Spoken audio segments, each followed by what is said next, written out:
but Linda Cohn's been nice enough to join us here on the Michael Kay Show. Linda, our package, me, you at a Ranger game with a fan, got over $3,000, $3,051. That's pretty good stuff. I think that is great, Don. I was so excited because, first of all, I'm just excited to go to a game with you where you could just go, and not work it, and to share this experience with someone who's willing to bid that much money for the experience of us at a Ranger game. We are going to make it worth their while. Now, why don't you tell her what you suggested? Now, Linda, first of all, I described the package as the lovely Linda Cohn, okay, and then Don LaGreca. Thank you. And that's good. I suggested as part, at the least you could do, or at least Don could do, for somebody who is shelling out $3,000, is that he could go get him a cheeseburger so this guy or this woman can spend quality time with you at the game. You know what? Don laughed. Did you laugh, Don? Don wasn't happy. I was insulted, and I said, you know what? I don't want to be spoken to that way. I wouldn't. You know what? I would want the listener to just say, hey, listen, Don, get lost, rather than make me go get him a hamburger. Listen, I'd rather be with Linda, get lost. No, you got to be there, but you have to serve a purpose somehow. Oh, that is hilarious. You're making me laugh. Listen, it's a shared experience. Don, you make the choice, whatever you feel is the right thing to do at that time. All right. Listen, you've been a part of this for such a long time now. I mean, what are some of the things that go through your mind on a day like this?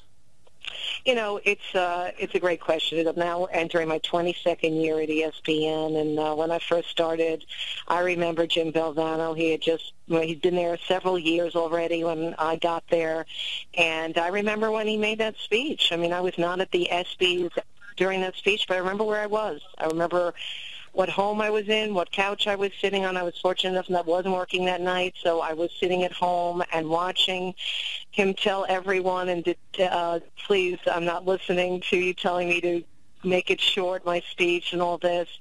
And so it was one of those moments, Don and Ohm, that you remember where you were when you first heard that speech at the ESPYs. And that has, what I find fascinating is that so many young people don't even know who Jimmy Valvano was. And because of the foundation, because of the ESPYs, because of that speech, because unfortunately, so unfortunate that cancer has touched too many of our lives.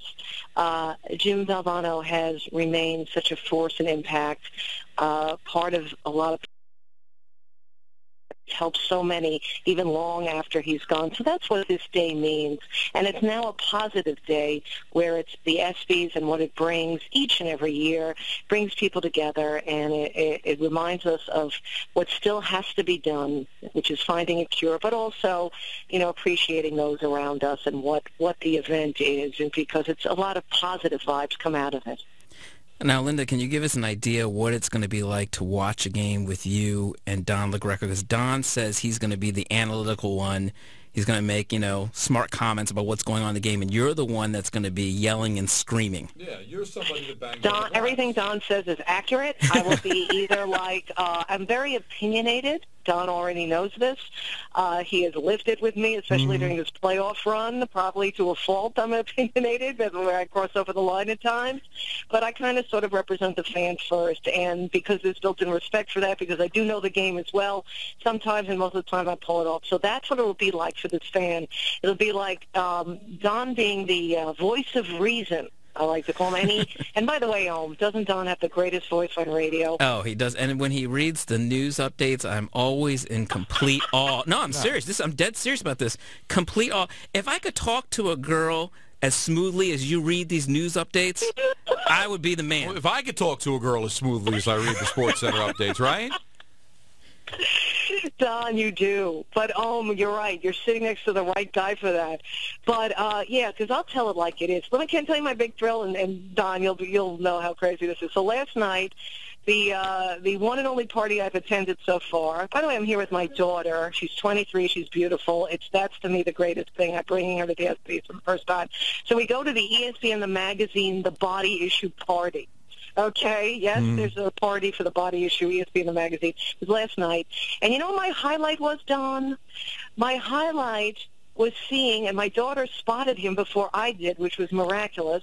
and as Don will attest as soon as I mention the name, my daughter spotted Dominic Moore out of the corner of her eye, and of course, we both instantly zoomed over to say hi to Dominic Moore, and we had a lovely talk about creating new memories at the place where I was at one of my most saddened, which was at L.A. here at the JW Marriott, also where I'm staying again, the night the Rangers lost to the Kings in 5, and Dominic Moore, we were reminiscing about how we have to create new memories in L.A. because of what happened in L.A. Over a month ago. You feel good about this team going into next year?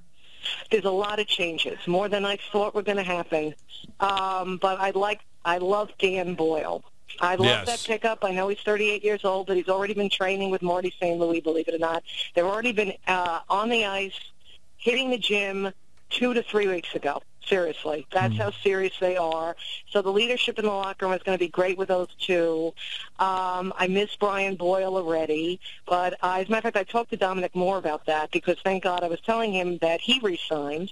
And even though he had other places to go, but he is very excited about being back. But he felt the whole loss of Brian Boyle and him making that decision where it's a leap of faith, where you trust, in this case, the Lightning, who told him, Brian Boyle, they'll have a bigger role than he would with the Rangers, because Coach Vigneault was honest with Brian Boyle to say, hey, you're going to have the same exact role, while it's a leap of faith for many hockey players to believe other teams when they say you're going to have a bigger role. But, Brian cashed in. His wife, who he just got married, is from Orlando. It was a perfect situation. So I'm going to miss what Brian Boyle brings to the Rangers team. I think but I'm okay with Benoit Pouliot signing for big money. I thought the Rangers should not overpay for that guy.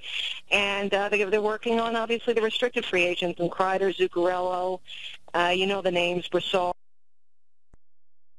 Yeah, but you know what? I'll tell you, Don, Ohm, they really need a number one center. I still don't believe Derek Stepan is a number one center. He brings a lot, but he's not a number one center, and they need a real center. They need a veteran center. They need something maybe they can pick up during the year, which is also what I talked to Dominic Moore about, and he agreed with me. And I think that's going to help Rick Nash, because Rick Nash has proven he's a great, great regular season player. He has yet to prove he's a playoff performer. That I did not talk with Dominic Moore about. I'm talking about that. Right, yeah, I can imagine. Yeah, he's not going to rip one of his teammates. But I'll tell you, I don't know how they will do it, Linda, but maybe Joe Thornton is somebody that can eventually land here. I know he's long in the tooth as well, but he may be the guy that they are looking for. I don't know how they do it, but maybe they find a way to work their magic and bring him here. Yes, and very quickly, I know Glenn Sather is a fan of Joe Thornton, but here's my problem with that. I'm asking you, Don, because you've been in many locker rooms and you've been around hockey forever. He has a reputation. Would he be a good thing in that locker room? All I know, I've gotten to know him a little bit, Linda. He's not a good guy. He's a great guy. He really is, and I think he's been unfairly tagged as a guy that hasn't been able to win the big one. I think he is a really good guy. I wouldn't worry about him in a room, believe me. Well, then that's good news. And for all of those who still believe in Rick Nash, then Rick Nash needs Joe Thornton on the number one center. Well, that's right. You saw what happened to Gaborik when he was teamed up with a good center like Kopitar. That's what brings out the magic of a winger, is a great center, no question. Exactly. All right. Do you think? Yeah, and that's it. So I'm excited. When does training camp start already? Soon. October? What are we doing? It's right around the second week of September. So right around the corner. Linda, always a pleasure. Enjoy L.A., and we'll talk to you soon. Safe travels back. Thanks again, and thanks, Don, and thanks, Home. Bye, Appreciate Linda. it. All right, that's Linda Cohn. Always a great job talking to her.